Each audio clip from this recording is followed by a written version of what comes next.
नमस्कार दोस्तों, स्वागत करते हैं आज की बड़ी और ताज़ी खबरों में। आज दिन भर की बड़ी खबरें और फटाफट से लेकर आज सभी के सामने जुड़ चुके हैं। चलिए आज दिन की बड़ी खबरें और मुख्य समाचार आप सभी को बताते हैं।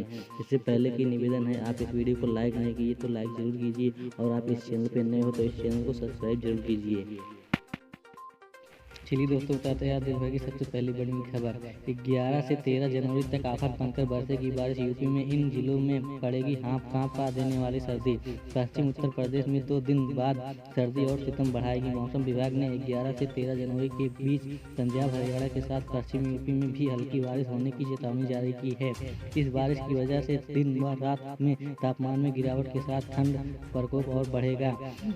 फिलहाल अगले 2 दिन प्रदेश में जनजीवन को कड़ाके की ठंड से राहत मिलने के आसार नहीं है। बीते 24 घंटे के दौरान इटावा प्रदेश का सबसे ठंडा स्थान रहा, जहां रात का तापमान 3 डिग्री सेल्सियस दर्ज किया गया। मौसम विभाग के अनुसार 10 और 11 जनवरी को प्रदेश में कुछ हिस्से में कहीं बहुत घना तो कहीं घना कोहरा छाया रहेगा। कोल्ड के कंडीशन की वजह से दिन में धूप नहीं निकलेगी, कहीं कहीं धूप निकलेगी भी तो बहुत हल्की रहेगी। राज्य की कुछ स्थानों पर शीतलहर का प्रकोप भी रह सकता है। रविवार की रात प्रयागराज, अयोध्या, कानपुर और लखनऊ मंडलों में पारा सामान्य से 3 डिग्री तक कम रहा। कानपुर में रविवार की रात का तापमान 4 डिग्री सेल्सियस जब रहा, जबकि लखनऊ में यह 4.5 डिग्री सेल्सियस रहा। प्रयागराज में यह 5.2 डिग्री सेल्सियस दर्ज किया गया, जबकि वाराणसी में रविवार की रात पारा 3.5 डिग्री सेल्सियस रहा। इसी के साथ आपको बताते हैं दूसरी अगली बड़ी खबर। वाट एयर फोर्टेस दिल्ली एनआर में तेज ठंड के बीच दस्तक देने जा रही बारिश। बाहर निकलने से पहले जान लें मौसम का ये ताज़ा हाल। वाट एयर अपडेट। दिल्ली एनसीआर में तेज ठंड के बीच दस्तक देने जा रही है बारिश के बाहर निकलने से पहले जान लें मौसम का ये ताज़ा हाल। दिल्ली एनसीआर वाट एयर लेटेस्ट अपडेट। हाड़ गला देने वाली ठंड के बीच दिल्ली एनसीआर समेत उत्तर भारत में पश्चिम विक्षोभ एंट्री करने जा रही है। इसके असर से मैदानी इलाकों में हवा के साथ बारिश और पहाड़ी इलाकों में बर्फबारी हो सकती है। ऑल इंडिया वाट एयर अपडेट। नए साल की शुरुआत के साथ ही उत्तर भारत के अधिकांश राज्य कड़ाके की ठंड का सामना कर रहे हैं। दिल्ली एनसीआर, पंजाब, हरियाणा, राजस्थान, यूपी, बिहार समेत कई राज्यों में हाड़ गला देने वाली ठंडी ने जनजीवन अस्त व्यस्त करके रख दिया है। मौसम विभाग का कहना है कि उत्तर भारत में एक पश्चिम विक्षोभ सक्रिय हो रहा है, जिसके प्रभाव से कई क्षेत्रों में जल्द ही बारिश और बर्फबारी हो सकती है। इसकी वजह से तापमान में कुछ दिनों के लिए थोड़ी बढ़ोतरी हो सकती है, जिससे लोगों की कुछ राहत महसूस हो सकती है। एक साथ दोस्तों बताते हैं आपको तीसरी अगली बड़ी खबर। आरबीआई बदलते आयामों पर पेनी नजर। एक बार फिर रिजर्व बैंक ने गवर्नर शक्तिकांत दास ने घटती विकास पर और बढ़ती महंगाई को लेकर चिंता जाहिर की है। हालांकि यह भरोसा दिलाना नहीं भूले कि महंगाई पर काबू पाना सरकार की प्राथमिकता है। उन्होंने इस साल आर्थिक विकास दर 7% रहने का अनुमान जताया है, जो पिछले वित्त वर्ष की तुलना में करीब 2.25% कम है। उन्होंने माना कि अगर महंगाई ऊंचे स्तर पर बनी रहती है तो फिर वृद्धि और निवेश में जोखिम बढ़ सकते हैं। हालांकि रिजर्व बैंक अपनी ब्याज दरों में बदलाव करके कई बार महंगाई पर काबू पाने का प्रयास कर चुका है, मगर उसके अपेक्षित परिणाम नजर नहीं आए। उल्टा आवाज आरबीआई बदलते इसी के साथ दोस्तों आपको बता दें अगली बड़ी महत्वपूर्ण खबर। पंजाब में 500 करोड़ यूनिट बढ़ी बिजली की खपत। वैश्विक ऊर्जा संकट का पड़ने लगा असर। ग्लोबल वार्मिंग के कारण मौसम के मिजाज में अब बदलाव का असर पंजाब पर भी पड़ा है। राज्य में तापमान अब एक वर्ष में लंबी अवधि के लिए उच्च दर्जा दिया जा रहा है। हालांकि पंजाब में 300 यूनिट तक मुफ्त बिजली को भी बिजली की खपत में बढ़ोतरी की वजह माना जा रहा है, लेकिन विशेषज्ञों का मानना है कि ग्लोबल वार्मिंग इसका सबसे बड़ा कारण है। आपको बता दें अगली बड़ी महत्वपूर्ण खबर। राहुल गांधी ऑन आरएसएस 11वीं सदी की कौरों हैं। आरएसएस वाले कुरुक्षेत्र में गरजे राहुल संघ को जमकर सुनाई खरी खरी। राहुल गांधी 11वीं सदी की कौरों हैं। आरएसएस वाले कुरुक्षेत्र में गरजे राहुल संघ को जमकर सुनाई खरी खरी। राहुल ने आगे कहा, आरएसएस के लोग कभी हर हर महादेव के नारे नहीं लगाते, क्योंकि भगवान शिव तपस्वी थे और ये लोग भारत की तपस्या पर हमला कर रहे हैं। इन लोगों की जय जय श्री राम में माता सीता को ही हटा दिया। ये लोग भारत की संस्कृति के खिलाफ काम कर रहे हैं। भारत जोड़ो यात्रा। कांग्रेस नेता राहुल गांधी ने सोमवार को राष्ट्रीय स्वयंसेवक संघ यानी आरएसएस पर हमला बोला। राहुल गांधी ने हरियाणा के कुरुक्षेत्र में आरएसएस के लोगों को 11वीं सदी का कौरव बताया। राहुल गांधी ने बयान में कहा कि 21वीं सदी के कौरव काफी हॉट पैंट पहनते हैं और शाखाएं चलाते हैं। उनके पीछे देश के 2-3 अमीर लोग खड़े हैं। राहुल ने आगे कहा, आरएसएस के लोग कहीं हर हर महादेव के नारे नहीं लगाते क्योंकि भगवान शिव तपस्वी थे और ये लोग भारत की तपस्या पर हमला कर रहे हैं। इन लोगों ने जय सिया राम में से माता सीता को ही हटा दिया। ये लोग भारत की संस्कृति के खिलाफ काम कर रहे हैं। राहुल गांधी ने कहा, पांडवों ने कभी किसी का बुरा नहीं किया था। हमारी भारत जोड़ो यात्रा में किसी का धर्म नहीं पूछा गया।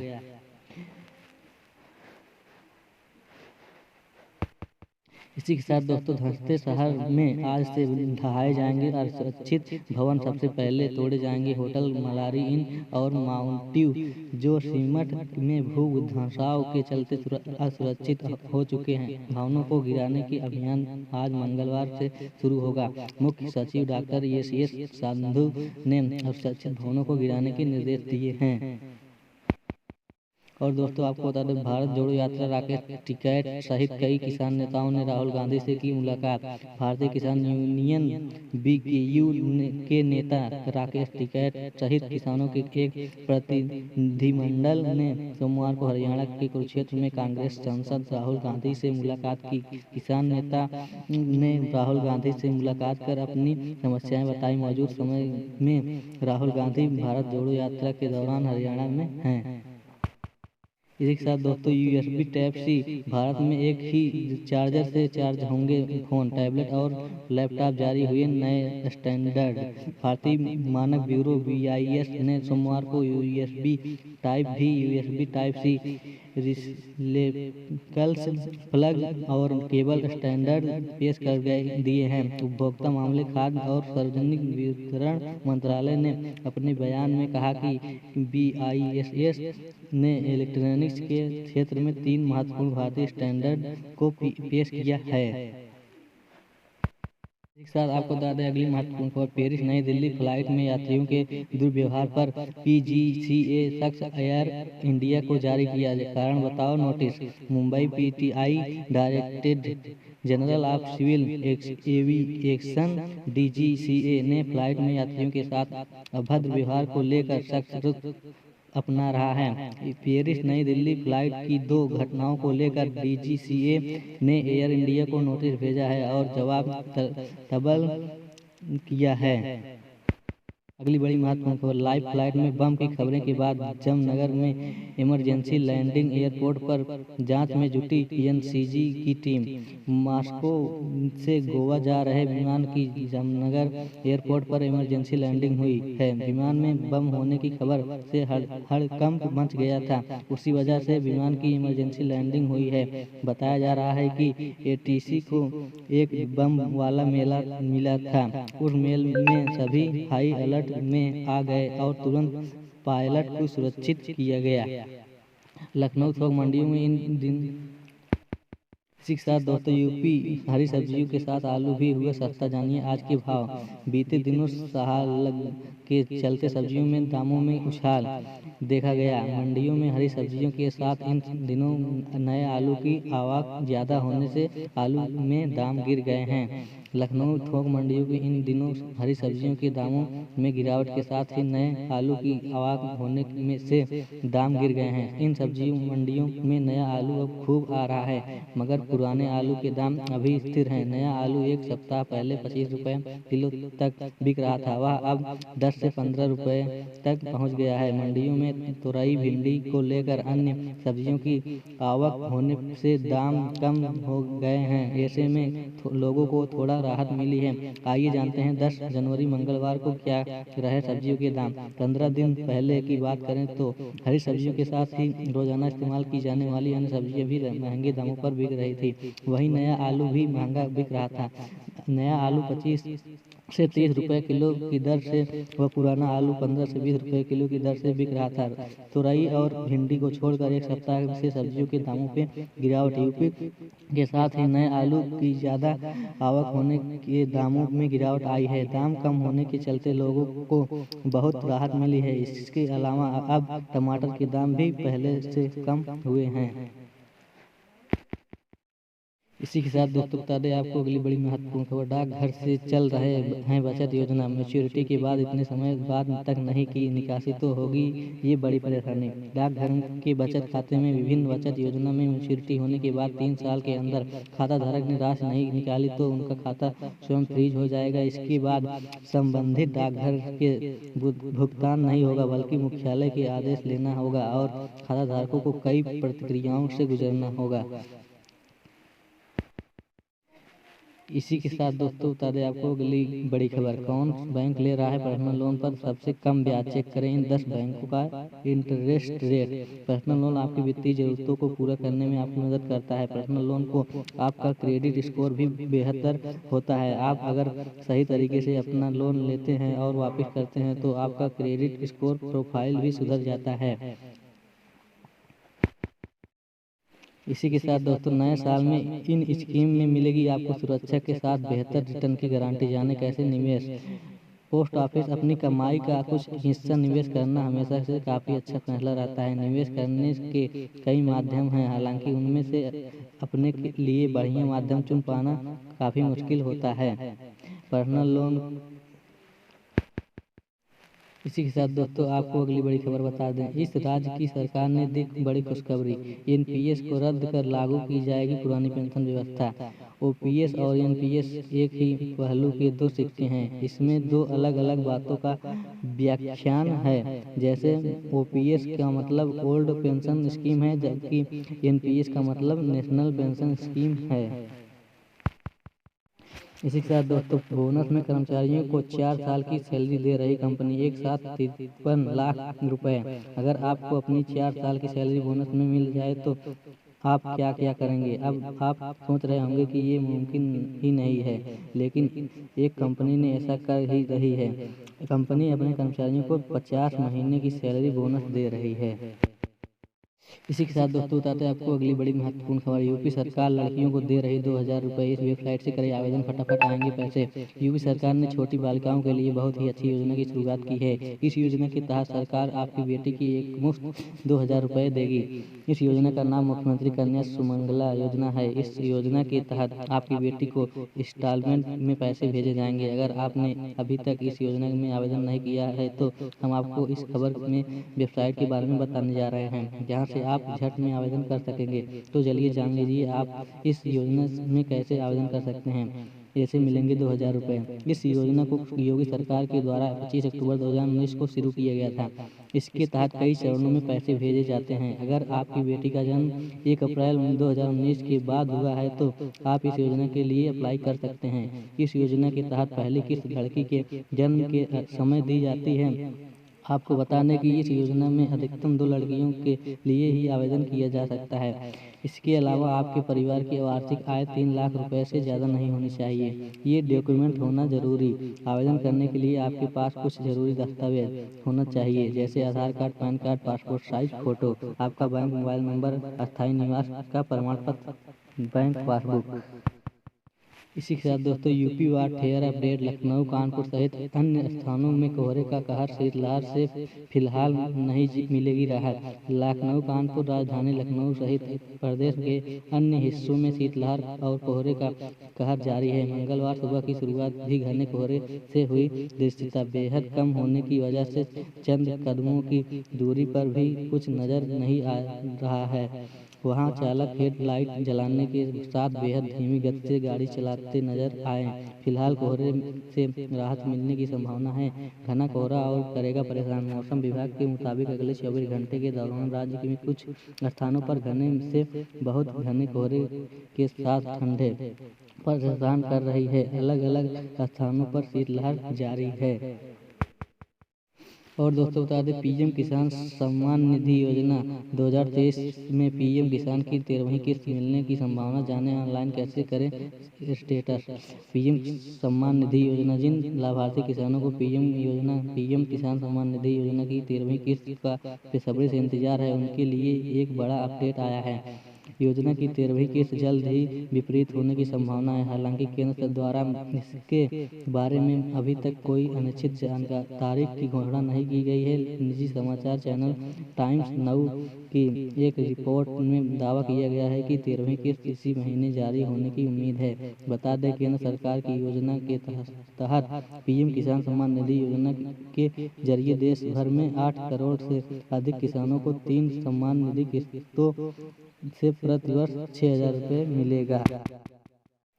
इसी के साथ दोस्तों बता दें आपको अगली बड़ी महत्वपूर्ण खबर। प्रधानमंत्री ग्रामीण आवास योजना के तहत 13,000 पात्र लोगों को मिलेगा घर। नए साल में प्रदेश सरकार ने प्रधानमंत्री ग्रामीण आवास योजना से वंचित रहे पात्रों को सौगात दी है। 3 साल में पहली बार पीलीभीत जिले में 13,000 आवासों की मंजूरी दी गई है। 2022 में जिलों को मात्र 3,000 आवास ही शासन की ओर से आवंटित हुए थे। इसी के साथ यूपी एमएलए चुनाव, गोरखपुर फैजाबाद स्नातक सीट में देवेंद्र प्रताप सिंह को टिकट, बीजेपी ने किया उम्मीदवारों का ऐलान। उत्तर प्रदेश में विधानसभा परिषद, शिक्षक और स्नातक क्षेत्र की 5 सीटों पर चुनाव हो रहे हैं। इन सीटों के लिए 23 जनवरी को वोट डाले जाने हैं। इसे लेकर सूबे की सत्ता पर काबिज भारतीय जनता पार्टी बीजेपी ने अपने उम्मीदवारों का ऐलान कर दिया है। इसी के साथ दोस्तों बताते हैं आपको अगली बड़ी महत्वपूर्ण खबर। हिमाचल में कल से बारिश और बर्फबारी। लाहौल स्पीति में 8 डिग्री सेल्सियस रहा तापमान। हिमाचल प्रदेश में हाड़ कंपा देने वाली ठंडी पड़ना शुरू हो गई है। न्यूनतम तापमान में लगातार कमी आ रही है। बीती रात को लाहौल स्पीति में 8 डिग्री सेल्सियस तापमान रहा। वहीं किन्नौर में 3 डिग्री सेल्सियस तापमान से रात रही ठंडी। वहीं हिमाचल में कल यानी 11 जनवरी से बारिश और बर्फबारी के बाद ठंड का जोर और बढ़ेगा। शिमला हिमाचल में आज भी ऊपरी इलाकों में बर्फबारी की संभावना रहेगी, लेकिन 11 जनवरी से 13 जनवरी के बीच पश्चिमी विक्षोभ सक्रिय होने के कारण प्रदेश भर में बरसात और बर्फबारी होगी। मौसम विभाग के मुताबिक कई जगहों पर भारी बरसात भी होगी, जिससे तापमान में ज्यादा गिरावट आएगी। इसी के साथ जल्दी सीएम केजरीवाल को लिखा पत्र, बैठकों को फिर से शुरू करने का किया आग्रह। दिल्ली में एएमसी चुनाव को लेकर भाजपा और एएपी के बीच मचे घमासान के बीच उपराज्यपाल विनय सक्सेना ने मुख्यमंत्री केजरीवाल को पत्र लिखा है। इस पत्र के जरिए उन्होंने शहर की समस्याओं को दूर करने और संघर्ष मुक्त शासन सहित अन्य फैसलों को लेकर बैठकों को फिर से शुरू करने का आग्रह किया है। इसी के साथ दोस्तों बता दें आपको अगली बड़ी महत्वपूर्ण खबर। मुजफ्फरनगर निगम की बम्पर कमाई 2 से 2.5 गुना बढ़ रहा है। मकानों का टैक्स जाने पूरी बात। मुजफ्फरनगर निगम के शहरी क्षेत्र में नए सिरे से मकानों होल्डिंग का हो रहा है असेसमेंट से बड़ी संख्या में टैक्स की चोरी करने वाले लोगों को शिनाख्त हो रही है। इसके एक तरफ नगर निगम की राजस्व वसूली बढ़ रही है, दूसरी ओर आने वाले समय में शहरी क्षेत्र में बने मकानों की संख्या 1 लाख को भी पार कर जाएगी। अब तक सरकारी रिकॉर्ड के अनुसार 63,000 के आसपास के हैं। वर्ष 2022-2023 में वसूली का जो रिकॉर्ड है, उससे अब तक के सभी रिकॉर्ड को पीछे छोड़ दिया है। नगर निगम ने तय लक्ष्य का 75% वसूली कर लिया है। 25% वसूली करना बाकी है, जिसे 31 जनवरी तक पूरा करने का लक्ष्य रख निगम के कर्मचारी काम कर रहे हैं। अगले 2 महीनों में यानी फरवरी व मार्च महीने में रिकॉर्ड तोड़ यानी लक्ष्य में 5 करोड़ रुपए अधिक की वसूली की जाएगी। इसी के साथ लखनऊ आवास में वांछित पात्र ग्रामीण परिवार चिन्हित होंगे। पात्रता सूची से अभी 3 लाख परिवार आवास से वंचित। Uttar Pradesh news desk. ग्रामीण क्षेत्रों में प्रधानमंत्री आवास योजना ग्रामीण के तहत आवास नहीं पाने वाले गरीबों को फिर से चिन्हित करने के लिए सर्वे होगा। ग्राम्य विकास आयुक्त जीएस प्रियदर्शी ने इस सर्वेक्षण के लिए भारत सरकार को पत्र भेजने के लिए शासन पत्र को लिखा है। इसी के साथ दोस्तों बताते हैं आपको अगली बड़ी महत्वपूर्ण खबर। यूपी के घरेलू बिजली उपभोक्ताओं को लग सकता है महंगाई के कारण कितने फीसदी तक बढ़ सकते हैं रेंट। यूपी के घरेलू बिजली उपभोक्ताओं को लग सकता है महंगाई के कारण कितने फीसदी तक बढ़ सकते हैं रेट। यूपी उत्तर प्रदेश की बिजली कंपनियों ने विद्युत नियामक बोर्ड को बिजली की दरों से बढ़ोतरी करने का प्रस्ताव भेजा है। इस प्रस्ताव पर अब योगी सरकार को फैसला लेना है।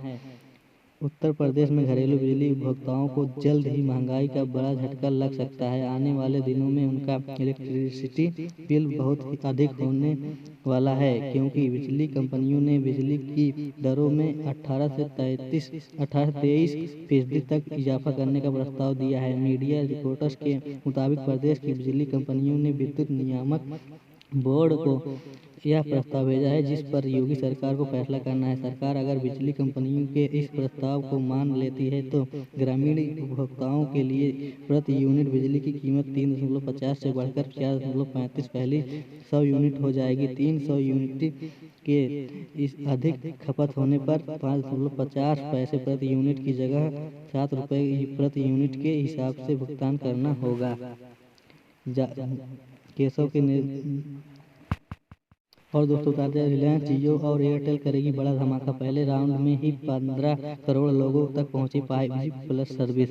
भारत में 5G कनेक्टिविटी का फायदा एक के बाद एक नए शहरों में मिल रहा है और दो बड़ी टेलीकॉम कंपनियों रिलायंस जियो और भारती एयरटेल अपने यूजर्स को 5G सेवाएं दे रही है। रिलायंस जियो और भारती एयरटेल मार्च 2024 तक 5G में अपडेट करने के लिए 150 मिलियन मोबाइल फोन यूजर्स को सेवा देने का लक्ष्य बनाया है, क्योंकि वह अपने कवरेज का विस्तार करना चाहते हैं और पर्याप्त डेटा के साथ अगली पीढ़ी को तकनीकी अपनाने में महत्वपूर्ण कारक होने की संभावना है।